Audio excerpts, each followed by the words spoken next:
কোথায় যাব? জঙ্গলে এসে গেছি। আমি বাড়ি যাব।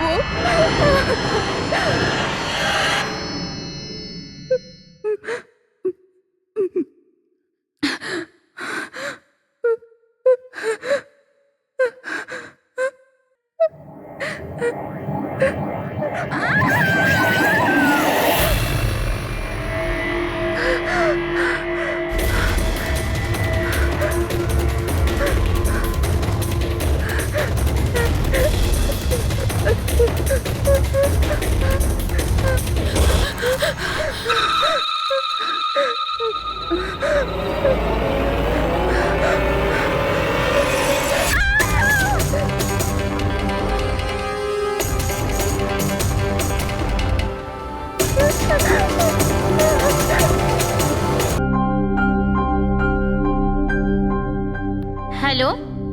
হ্যালো, আপনি কি হিরাল বলছেন? হ্যাঁ, আমি হিরল বলছি। আপনি কে? আমি মানিক। আমি আয়েশের সাথে কাজ করি। এখানে একটা বড় প্রবলেম হয়ে গেছে। প্রবলেম?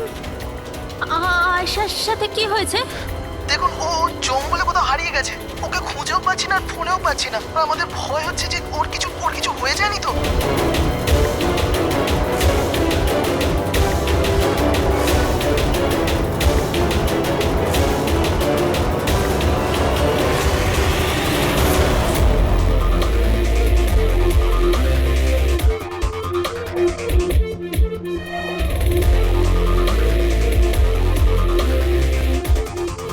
স্যার, ফরেস্ট ডিপার্টমেন্টের লোক ভেতরে আমাদের জন্য ওয়েট করছে, আর আয়েশার ক্রু মেম্বাররা অন দ্য ওয়ে।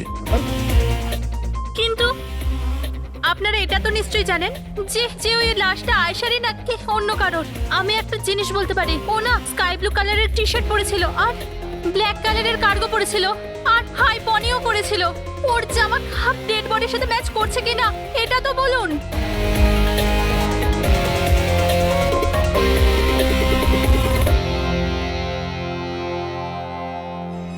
ও, আপনি সেই অফিসার? Yes sir.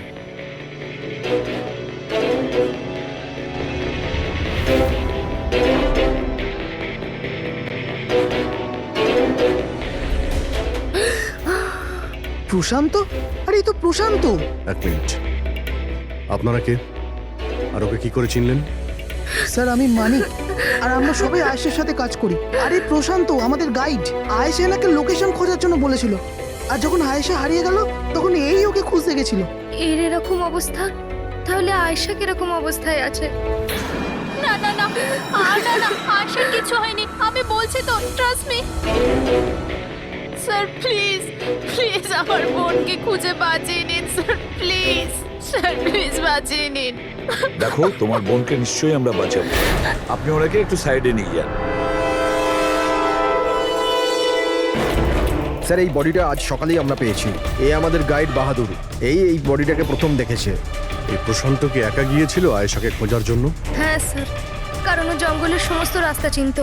যত ভালো করেই চিনুক না কেন, রাতের অন্ধকারে ঘন জঙ্গলে বিনা পারমিশনে বিনা গাইডে রাতে ঘোরাফেরা নিজে থেকে মৃত্যুকে ডেকে আনা।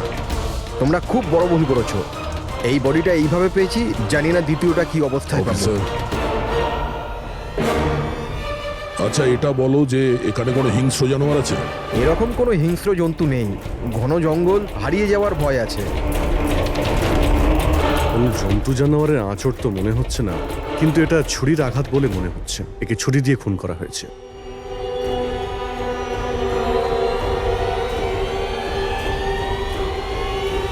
স্যার, হ্যাঁ পূরবী, স্যার এই ক্যামেরাটা পেয়েছি এখানে।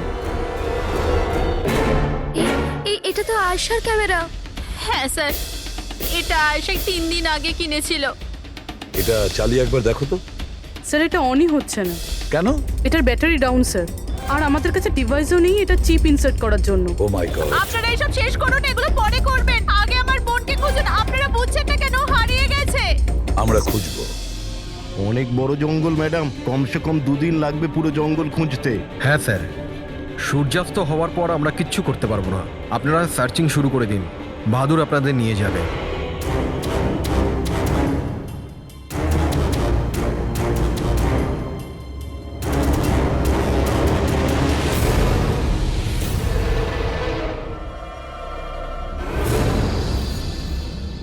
স্যার স্যার আমরা জঙ্গলের অনেক ভেতরে চলে এসেছি স্যার।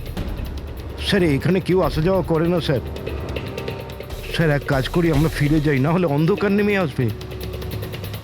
এখন তো অনেক আলো আছে, অন্ধকার হয়েছে কোথায়? স্যার ফিরতেও তো অনেকটা সময় লাগবে না স্যার? তো ওই হিসাবেই বললাম, এত দূর স্যার কেউ আসেই না। স্যার এখানে কিচ্ছু পাবেন না। আরে ভাই, যখন এত দূর চলে এসেছে একটু দেখে নি না ভাই? চলো চলো। আচ্ছা আচ্ছা।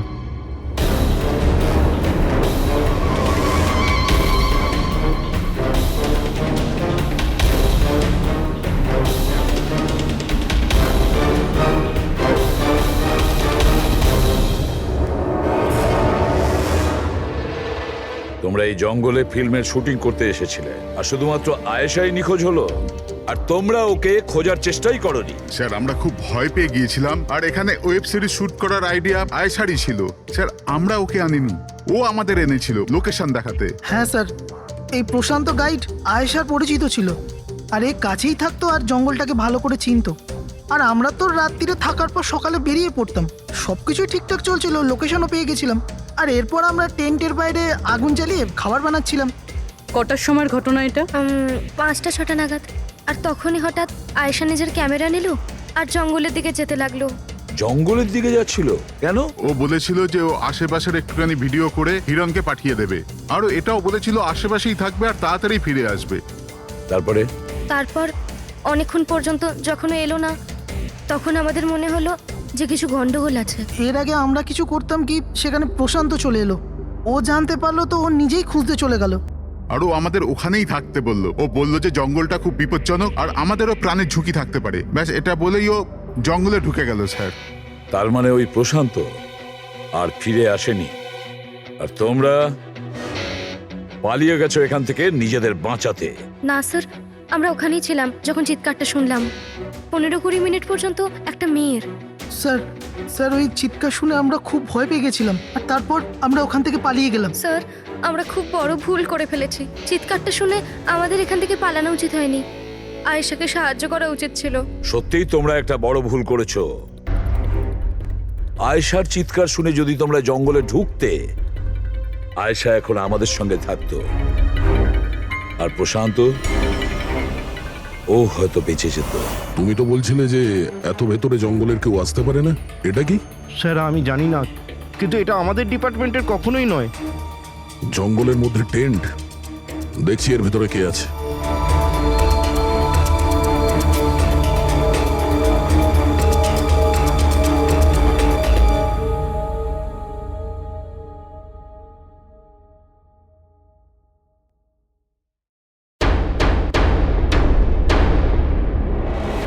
এই কাপড় তো দেখে মনে হচ্ছে কাটা হয়েছে। টেন্ট পিছন দিক দিয়ে কেটেছে, তার মানে সামনে কোনো বিপদ ছিল।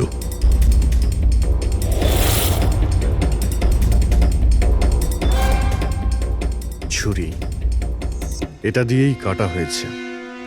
বাইরে গন্ডগোল হতেই পিছন থেকে কেটে পালিয়ে গিয়েছে।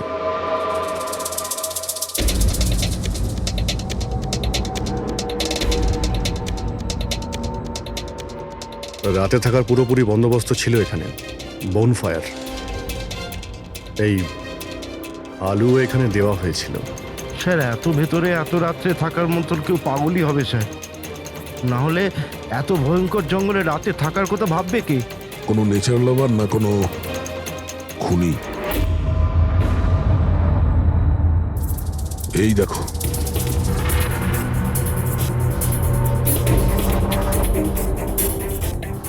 রক্ত।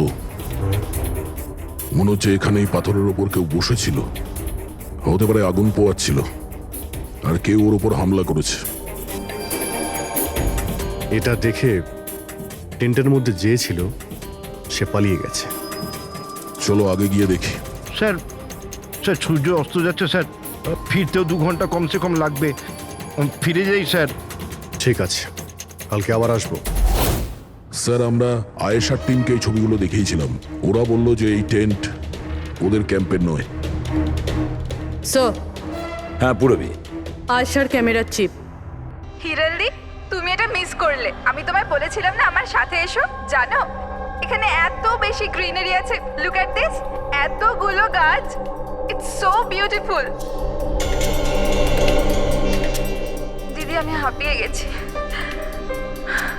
মনে হচ্ছে আমি জঙ্গলের অনেক ভেতরে এসে গেছি। জঙ্গল তো পুরো একই রকমের না? আমি রাস্তা খুঁজে নেব, খুব একটা মুশকিল নয়।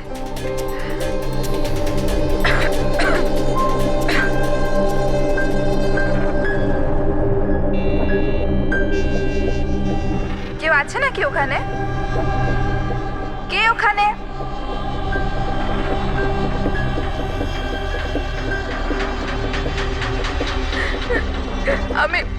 আমি ফেঁসে গেছি এখানে।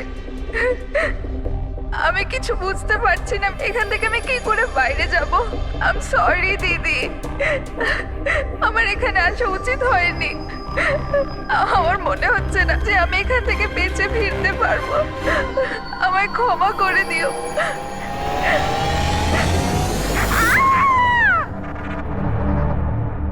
অভিজিৎ, যে কোনো পরিস্থিতিতে এই মেয়েটাকে ওই জঙ্গল থেকে উদ্ধার করতে হবে আমাদের। হ্যাঁ সালুকে। বস, আয়েশা যে জিনিসগুলো রোজ ব্যবহার করত, আমি সেই প্রত্যেকটা জিনিস থেকে ডিএনএ স্যাম্পল নিয়েছি। কিন্তু আশ্চর্যের ব্যাপার, কোনো স্যাম্পলই আয়েশার ডিএনএ এর সঙ্গে ম্যাচ করছে না। কি? কিন্তু হ্যাঁ, খুনির ব্যাপারে একটা খুব গুরুত্বপূর্ণ সূত্র পেয়েছি। সেটা কি স্যার? বস, এই ডিএনএ প্রোফাইলটা দেখো।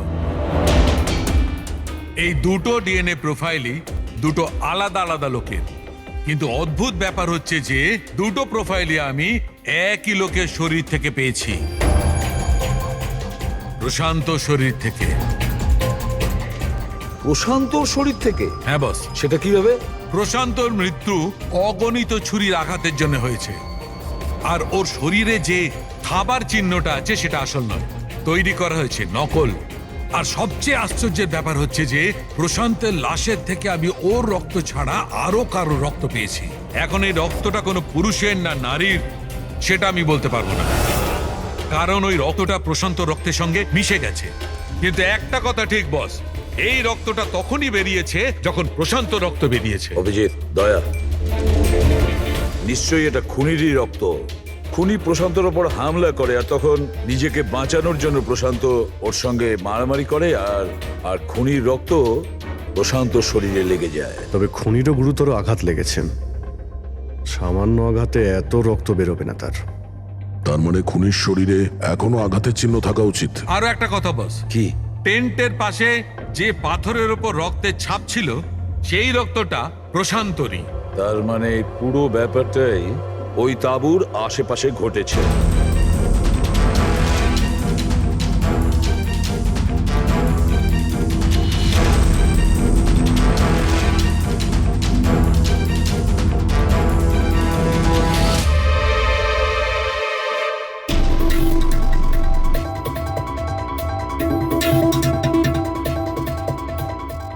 স্যার? হ্যাঁ পুরবী? স্যার, এই জুতোটা পেয়েছি। তাহলে কি এই জুতোটা আয়েশার নয় তো? এগিয়ে গিয়ে দেখি।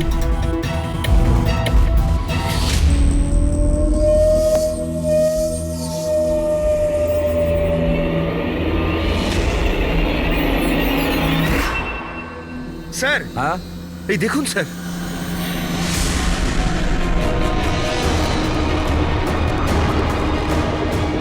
ছুরি দিয়ে আঘাত করেছে স্যারের পিঠে 5 বার।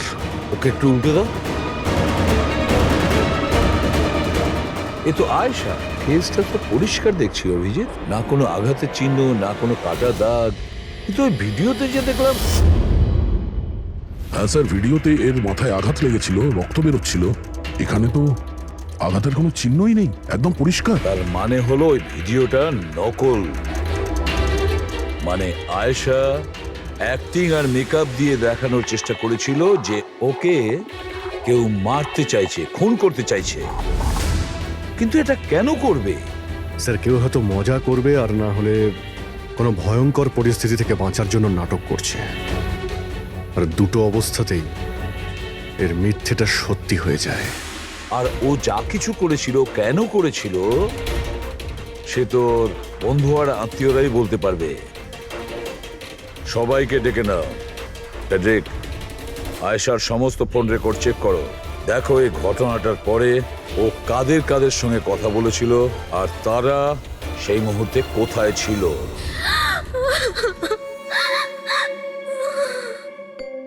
এরা আমাকে কেন ওকে দেখতে দিচ্ছে না?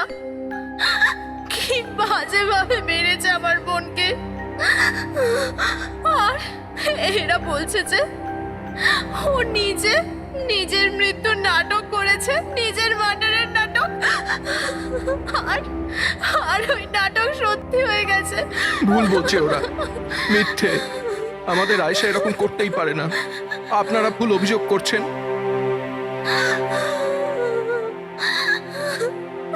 দেখুন,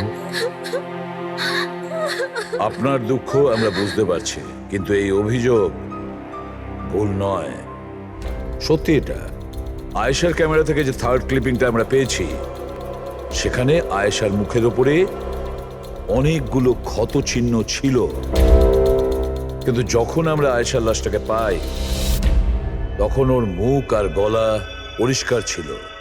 কেন, কিভাবে? এই ভিডিওটাতে আয়েশা মজা করছিল না তো? ওর মজা করার স্বভাব ছিল না তো? একদম না। ওর জীবনে এত সমস্যা ছিল যে ও মজা করবার কথা ভাবতেই পারতো না। ও জঙ্গলে হারিয়ে গিয়েছিল, আর কোনো মানুষ এই সিচুয়েশনে মজা কি করে করবে? অন্য কারো কথা জানি না, কিন্তু আয়েশা এটা অবশ্যই করেছে। আর যদিও মজা করে না করে তো ইচ্ছে করেই করেছে। কি কেউ এটা কেন প্রমাণ করার চেষ্টা করবে যে তার সঙ্গে কিছু অন্যায় হয়েছে? আয়েশা এরকম কেন চাইবে? হ্যাঁ, ওর ওপর সত্যিকারের অ্যাটাক হয়েছিল, ও মারাও গেছে, ওটা আলাদা কথা, কিন্তু ও এই নাটকটা কেন করেছিল? কি সত্যি কি ও কোনো প্রবলেমে ছিল যার কারণে ওকে এই ড্রামাটা করতে হয়েছিল? হ্যাঁ, ও সমস্যায় ছিল, এমন সমস্যা যার থেকে ওকে মৃত্যুই বাঁচাতে পারতো। মানে তুমি কি বলতে চাইছো? স্যার, হ্যাঁ ফেডরিক, এটা আয়েশার কল রেকর্ডস। বিশেষ কিছু পেয়েছো? হ্যাঁ স্যার, একটা লোক আছে কেতন, সে আয়েশাকে অনেকগুলো মেসেজ আর কল করেছিল। এমনকি যেই রাতে আয়েশা খুন হয়েছিল সেই রাতেও ওর ফোন জঙ্গলের কাছেই ছিল, 2 কিলোমিটারের মধ্যে। এই কেতনকে? খুনের রাতে ও জঙ্গলের আশেপাশেই ছিল। কে? হ্যাঁ স্যার, ও আয়েশার স্বামী। দুজনে আলাদাই থাকতো। যদি আয়েশা ওর মৃত্যুর নাটক করে থাকে, তাহলে তার পেছনে কেতনের হাত থাকতে পারে। কেতন আয়েশার হাজবেন্ড, আর আপনাদের মধ্যে কেউ এই কথাটা আমাদের বলার প্রয়োজন মনে করলেন না? হ্যাঁ, কিন্তু কেতনের জন্য নিজের মৃত্যুর নাটক কেন করতে যাবে? আমার মনে হয়েছিল যে আমরা কেতনের থেকে মুক্তি পেয়ে গেছি, কিন্তু আমি কি করে জানবো ওই আমার বোনের প্রাণ নিয়ে নেবে? প্লিজ, কেতনই আমার বোনকে মেরেছে। আমি তুমি বলছি নিজেকে কেতনই সামলাও প্লিজ। মেরেছে। কেঁদো না প্লিজ, কাম ডাউন। আপনারা প্লিজ নিজেদের মধ্যে কথাবার্তাটা থামান আর আমাদের বলুন কি ব্যাপার। আমি আপনাদেরকে বলছি, আসলে আজ থেকে 2 বছর আগে কেতন আর আয়েশার একটা ট্রিপে আলাপ হয়েছিল। আয়েশা কেতনকে বিয়ে করেছিল। তাড়াহুড়োতে সিদ্ধান্ত নেওয়ার শখ ছিল ওর, কিন্তু জানতো না ও এই সিদ্ধান্তটা কতটা ভুল নিয়েছিল। কেতন ওর যোগ্য ছিল না, একটা পাগল লোক ছিল, পসেসিভ ছিল, ওর জীবনটা অতিষ্ঠ করে রেখেছিল। এই জন্য 6 মাস আগে ওকে ও ছেড়ে দেয়। এছাড়া আর কি করতো? আমরা সবাই দেখেছিলাম ওকে কিরকম টর্চার করা হতো। মানিক, আজকে সব অডিশন এই ক্যামেরাতে আছে, স্ক্রিনে প্লে কর, স্যারকে দেখাতে হবে। আর আয়েশা এক্ষুনি এসে যাবে। ঠিক আছে। আয়েশা, আয়েশা, কি হয়েছে? আরে ওকে? আয়েশা তুই ঠিক আছিস? কি করে হলো এসব? কে করলো এসব? আরে তোমরাও না কত প্রশ্ন করো, কিচ্ছু হয়নি আমার। আসলে কি হয়েছে, ওই তাড়াতাড়িতে সিঁড়ি দিয়ে নামছিলাম আর পা পিছলে গেছে। চুপ কর আয়েশা, কত কভার আপ করবি? আমি তো এটা বুঝতে পারছি না, তুই ছেড়ে দিচ্ছিস না কেন এই মানুষটাকে? আমি ছেড়ে দিলেও ও আমায় ছাড়বে না। আরে আইন বলে কিছু আছে নাকি? পুলিশের হাতে তুলে দি ওকে। কেউ ওর কিচ্ছু করতে পারবে না। ওকে যদি পুলিশে ধরেও নিয়ে যায়, ও সেখান থেকেও চলে আসবে আর আমাকে খুঁজে বার করবে, তারপর আমায় ছাড়বে না।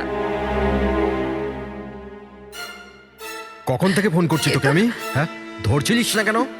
এখানে বসে টাইম পাস করছিস? হ্যাঁ, না কেতন, তোর এত সাহস কি করে হলো? কেতন আমি ডাক্তারের কাছে গেছিলাম তাই ফোন সাইলেন্ট ছিল, অন করতে ভুলে গেছি। ওকে, ডক্টর, হ্যাঁ আজকাল খুব বেশি যাচ্ছিস না ওর কাছে? কেতন কি বলছো? এরকম কিচ্ছু নয়। আর তুমি বললে আমি ডাক্তারের কাছে আর কোনোদিন যাব না। আমাকে প্লিজ ছেড়ে দাও, আমাকে ক্ষমা করে দাও। তোকে তোর যোগ্যতা দেখাই, চ। কি করছে সব? ছাড়ো ওকে। এই নিজের কাজে মন দে, বুঝেছিস? এনাফ। এনাফ। মানুষ না, এই কেতন তো জানোয়ার। তোমরা কেতনের ব্যাপারে আমাকে আগে বলনি কেন? আপনারা যা বললেন সেটা শুনে তো মনে হচ্ছে কেতনই আমাদের প্রাইম সাসপেক্ট। মনে হচ্ছে কেতনের কারণেই সেটা করেছে। আর কেতন আয়েশার অভিনয়টাকে বাস্তবে পরিণত করেছে। যদি যদি তোমরা কেতনের ব্যাপারে আমাকে একটু আগে জানাতে পারতে। গত 6 মাস ধরে আয়েশা আমাদের সাথেই ছিল, আর এর মধ্যে একবারও তো কেতনের সাথে দেখাও করেনি।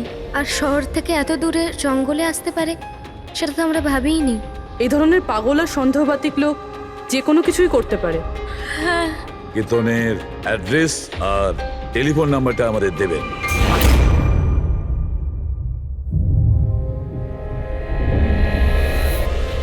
কেতন,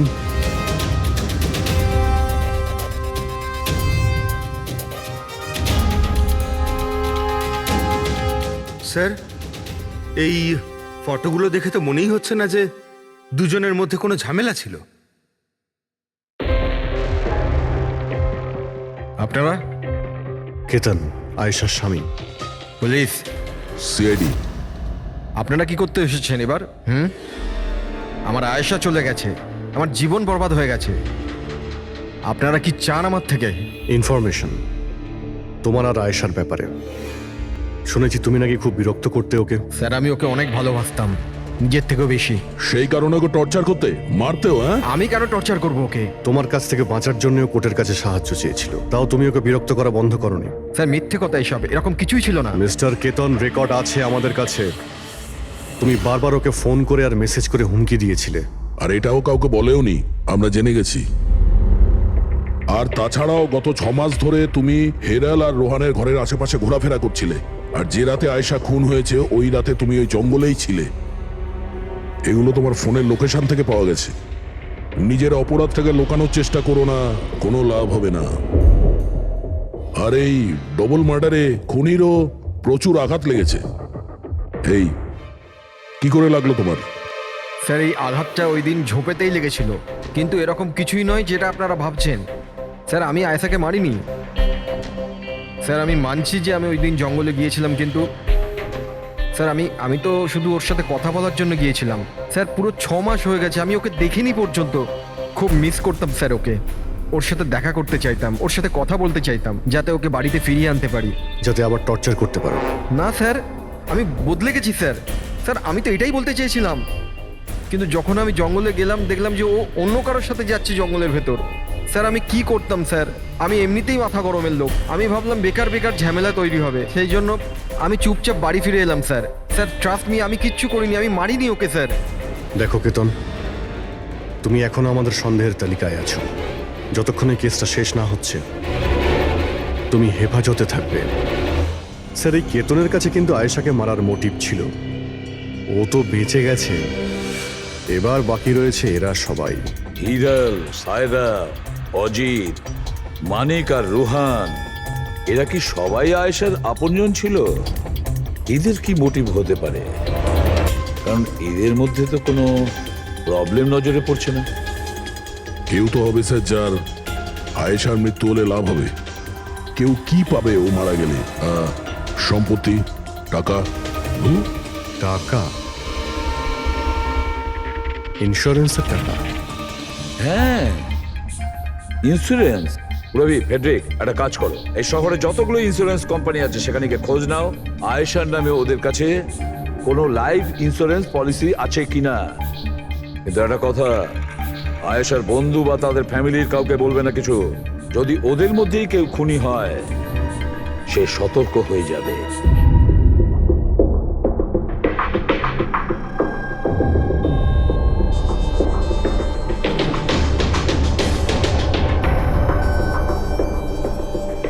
ওকে থ্যাঙ্কস স্যার। হ্যাঁ পেড্রিক, আয়েশার অ্যাকাউন্টে মাত্র 1 লাখ টাকা আছে, কোনো ফিক্সড ডিপোজিট পর্যন্ত নেই। স্যার তানিশা ইন্স্যুরেন্স প্রাইভেট লিমিটেডের কাছে আয়শার নামে একটা বীমা পলিসি রয়েছে 50 লাখ টাকার। ও আচ্ছা। আর এই টাকা আয়শার ভাগ্নি মানে ও দিদি আর জামাইবাবুর মেয়ে নিমিষা পাবে। আচ্ছা, তাহলে এই ব্যাপার। স্যার আসলে আপনারা কি চাইছেন? আমার যা জানা ছিল আমি সবকিছু বলে দিয়েছি, আর আপনারা জানেন আমার স্ত্রীর শরীর কতটা খারাপ, এখন আমার ওর সঙ্গে থাকা উচিত, আর আপনারা আমাকে এখানে আটকে রেখেছেন। স্যার বলার কি বাকি আছে? সব বলে দিয়েছি। অনেক কিছু বাকি আছে, তুমি একটু বেশি কথা বলো, সেই জন্য যা কিছু প্রশ্ন করব ঠিক তারই উত্তর দেবে। এই তোমার ওইখানে যে ফ্যাক্টরিটা আছে ওটা তো বাজেয়াপ্ত হতে চলেছে, এর লোন তুমি শোধ করতে পারোনি কি? হ্যাঁ কিন্তু আপনারা এগুলো কেন জিজ্ঞাসা করছেন? আপনারা এগুলো কি করে জানলেন? প্রশ্ন নয়, শুধু উত্তর। আয়েশা তোমাদের সাথে তোমাদের বাড়িতেই থাকতো না? তাহলে 7 দিনে তুমি ওকে 41 বার কল করেছো কেন? বাহ বাহ বাহ, 7 দিনে 41টা কল এসেছে আয়েশা, দারুণ ব্যাপার। আর তার উপরেও তুমি অর্থ কষ্টে ভুগছিলে, তাই না? আর আয়েশার মৃত্যুর পরে তোমার ছোট বাচ্চা টাকা পেত 50 লক্ষ টাকা। আর ওই ছোট্ট নিরীহ শিশু সে কি করে জানবে 50 লাখের ধর্ম? ও কিভাবে ব্যবহার করবে? আর ওই 50 লক্ষ টাকা তো ভোগ করতো বাচ্চাটার বাবা, মানে তুমি, রোহন। থামুন আপনারা, চুপ করুন। আপনাদের কথা মতো আমি আয়েশাকে মেরেছি। স্যার আমার ওপর 15 কোটি টাকার লোন আছে, 50 লাখে আমার কিচ্ছু হবে না। আমি আয়েশাকে মারবো। আর ওটা যা ওর শরীরের ওপর থেকে খুনির রক্ত পাওয়া গেছে, আপনারা দেখতে পারেন আমার গায়ে কোনো চোটই লাগেনি, কারণ আমি ওখানে ছিলামই না, আমি কাউকে খুন করিনি। সব ঠিক করা ছিল, প্রশান্ত সবকিছু সামলানোর কথা ছিল। 1 মিনিট, কি সামলে নিত? হ্যাঁ প্রশান্ত কি সামলে নিত? বলো প্রশান্ত কি সামলে নিত? স্যার আমার ভুল হয়ে গেছে, আমার সবকিছু আপনাদের আগেই বলে দেওয়া উচিত ছিল। আমি ভয় পেয়ে গেছিলাম, খুব ভয় পেয়ে গেছিলাম। কোনটা বলার ছিল আগে? তাড়াতাড়ি বলো। আমি আয়েশার প্ল্যানে যুক্ত ছিলাম। আমরা শুধু ওকে মৃত দেখাতে চেয়েছিলাম, অ্যাকচুয়ালি ওর মরার কথা ছিল না। তার মানে আমাদের সন্দেহ ঠিক ছিল স্যার? সবকিছু ঠিক ছিল, ওই ভিডিওটা নকল ছিল, শুধু কেতনের থেকে বাঁচার জন্য ছিল। আর তুমিও এই প্ল্যানে জড়িত ছিলে? স্যার কেতন আয়েশার জীবন অতিষ্ঠ করে দিয়েছিল, ও বেচারি চুপ থাকতো, কাউকে কিছু বলতো না। স্যার একদিন লিমিট ক্রস করে গেল, সব সীমা ছাড়িয়ে গেল। ওর মনে হলো কেতন ওর জন্য কোনো বড় বিপদ হতে পারে, ও আমাকে বলেছিল। স্যার কেতন পাগল ছিল, পুলিশ বা ডিভোর্স ওর কেউ কিচ্ছু করতে পারতো না। আয়েশা ওটাকে পার্মানেন্ট মুক্তি পেতে চাইছিল, চিরদিনের জন্য। আমি হাঁপিয়ে গেছি জিজু। এখন তো ডিভোর্স আমাকে কেতনের থেকে বাঁচাতে পারবে না। যেটা আমায় ওই কেতনের হাত থেকে বাঁচাতে পারে সেটা শুধু আমার মৃত্যু।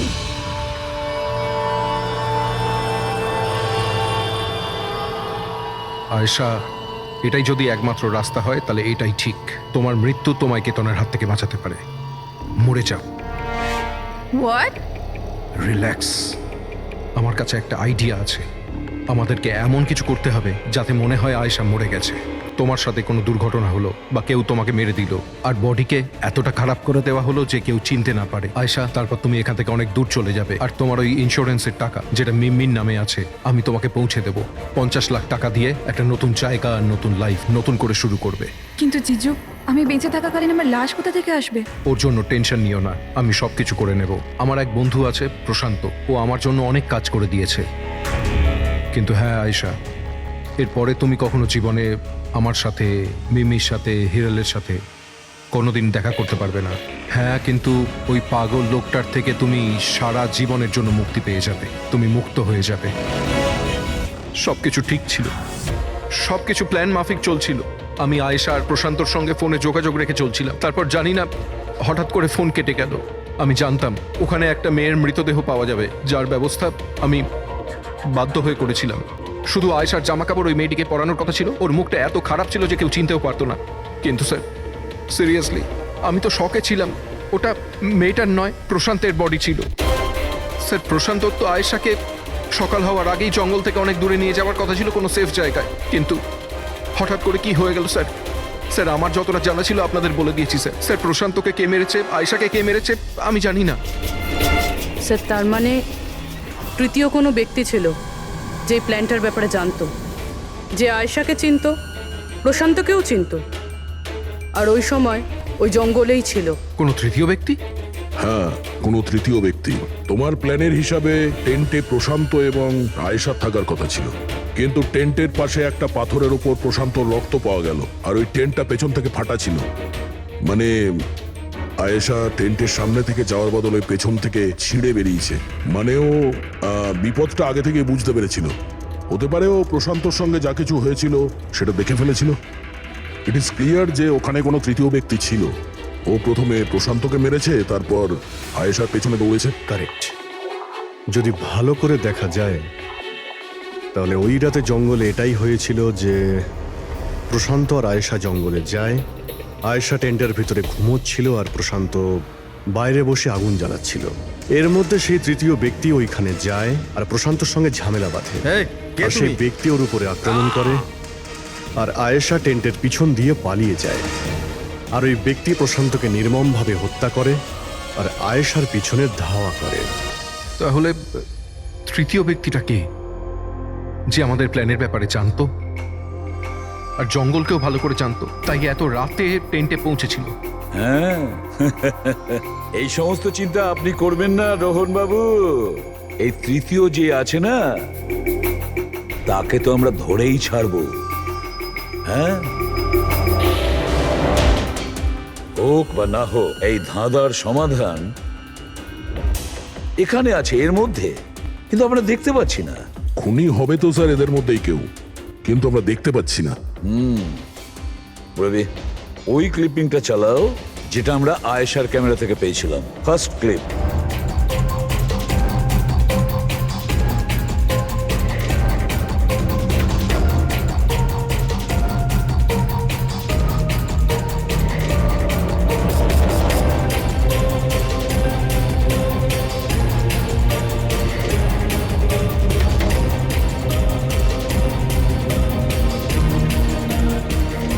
ইয়েস,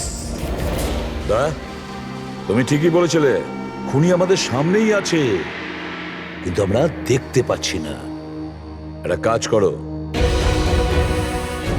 সবাইকে জঙ্গলে ডেকে নাও, তখনই বোঝা যাবে। স্যার এখনো আপনারা আমার ওপর সন্দেহ করছেন, যেখানে আমি আপনাদের সবকিছু সত্যি কথা বলেই দিয়েছি। স্যার আমি আমার বউকে কেন মারবো স্যার? আমি তোকে ভালোবাসি স্যার। আমার বোনের খুনিকে খোঁজার বদলে আপনারা আমাদেরই জিজ্ঞাসাবাদ করছেন। আর ওর গায়েব হওয়ার খবর তো আমি হিরাল ম্যামকে দিয়েছি। আর আমরা যদি কিছু করতাম তো আমরা কেন ফোন করতাম? হ্যাঁ, কিন্তু কেউ তো আয়েশাকে খুন করেছে, আর কে খুন করেছে সেটা আমরা জানি। আয়েশাকে খুন তোমাদের মধ্যেই কেউ করেছে, তোমাদের মধ্যেই কেউ। আমাদের মধ্যে কে হতে পারে স্যার? এখনই জানতে পারা যাবে। রোহন, তুমি একটা কথা বলো, আয়েশা রেকির জন্যে তোমার বাড়ি থেকে দুর্ঘটনার একদিন আগেই গিয়েছিল না? হ্যাঁ স্যার, একদিন আগেই গিয়েছিল। আর এটা সেদিনেরই ছবি, তাই না? যেদিন ওর রেকিতে যাওয়ার কথা ছিল। আয়েশার অ্যাকাউন্ট ওই পোস্ট করেছে, তো ওরই হবে। আর আপনারা আমার বোনের খুনিকে খোঁজার বদলে এরকম ফালতু জিজ্ঞাসাবাদ করছেন, আমাদের উপরে ব্লেম করছেন। এতে কি প্রমাণ পাবেন আপনারা? এটাই যে তোমরা আয়েশাকে জীবন্ত দেখেছিলে শেষবার ওই দিনই, তারপরও নিখোঁজ হয়ে গেছিল, তোমরা আমাদের বলেছিলে। আচ্ছা, ও কি কি পরেছিল অপর্ণা, তুমি বলেছিলে, তোমার মনে আছে? হ্যাঁ, ও না স্কাই ব্লু কালারের টি শার্ট পরেছিল আর ব্ল্যাক কার্গো প্যান্ট ছিল। হাই পনিও করেছিল। আপনার তো নিশ্চয়ই মনেই আছে। হিরাল, তুমি কি করে জানলে আয়েশা মরার সময় কি কাপড় পরেছিল? বলো, আরে বলো না। কারণ সেই দিন এ জঙ্গলেই ছিল।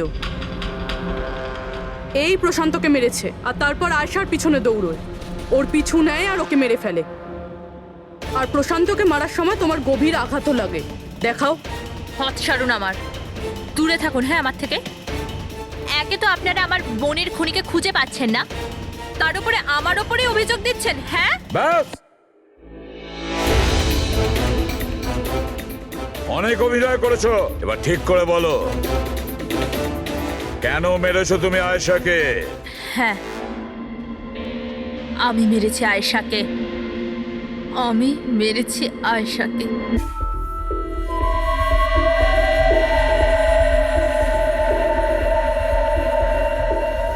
হিরাল ম্যাম, আপনি?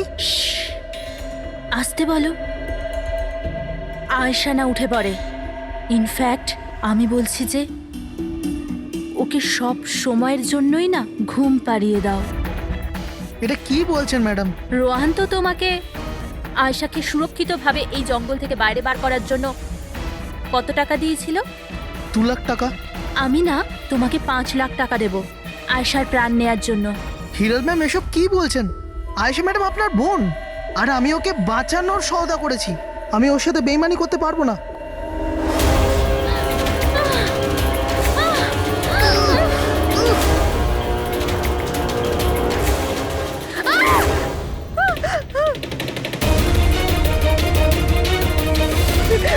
আয়েশা,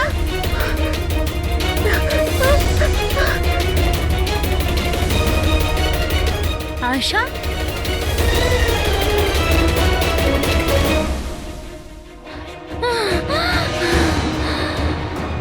আয়েশা, আমার কাছে আয় আয়েশা। আমি তোকে বাঁচাতে এসেছি আয়েশা। ও তোকে ঠকাচ্ছিল আয়েশা। তোর ইন্স্যুরেন্সের টাকার জন্য তোকে মারতে চেয়েছিল আয়েশা। আমার বোন।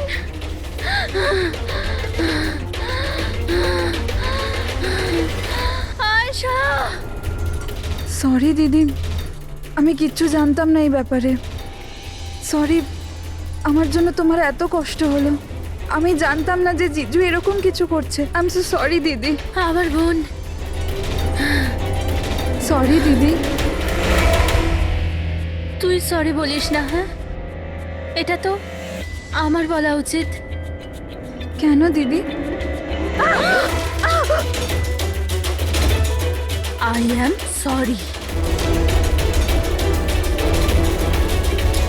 কেন কেন মেরেছো তুমি তোমার বোন আয়েশাকে? আপনারা জানেন না আয়েশাকে। ও সবসময় না সবার প্রিয় হয়ে এসছে। ভালোবাসার আয়েশা। সবাই ওকে ভালোবাসতো, আমাকে নয়। মা, বাবা, আমার সব বন্ধু, ইনফ্যাক্ট রোহান, আমার মেয়ে নিম্মিও আমার থেকে বেশি ওকে ভালোবাসতো। ও রোহানকেও আমার থেকে ছিনিয়ে নিতে চেয়েছিল। আমি রোহান আর নিম্মিকে নিজের থেকে দূরে যেতে দেখতে পারতাম না। না, আপনি বলুন আমি কি করতাম? আমি ভাবলাম সবসময় ও আমাকে হিংসা করে না, জিতেওছে সবসময়। না থাকবে আয়েশা, আর না থাকবে ওর জিত। এর জন্য মেরে ফেলেছি আমি ওকে। হিরাল, তুমি এটা কি করে করতে পারো? আরে আয়েশা তোমার ছোট বোন ছিল, আমাকে বড় দাদার মতো দেখতো। আমি ওর সাথে এগুলো কখনো স্বপ্নতেও ভাবতে পারি না। আমার লজ্জা লাগে তোমাকে আমার স্ত্রী বলতে। রোহান, তোমার ভুল নেই এতে। সব ভুল ওই আয়েশার। ওই সব করছিল। ও না তোমাকে আমার থেকে ছিনিয়ে নিতে চেয়েছিল, কিন্তু এখন তো এটা হবেই না। এবার তো তোমাকে কেউ আমার থেকে কেড়ে নিতে পারবে না। খুব বড় ভুল করেছো তুমি। তোমার সন্দেহ, তোমার ইনসিকিউরিটি একটা নিরীহ মানুষের প্রাণ নিয়েছে, প্রশান্ত গাইডের। আর তাছাড়াও তুমি তোমার আপন বোনকেও মেরেছো। আইন তোমাকে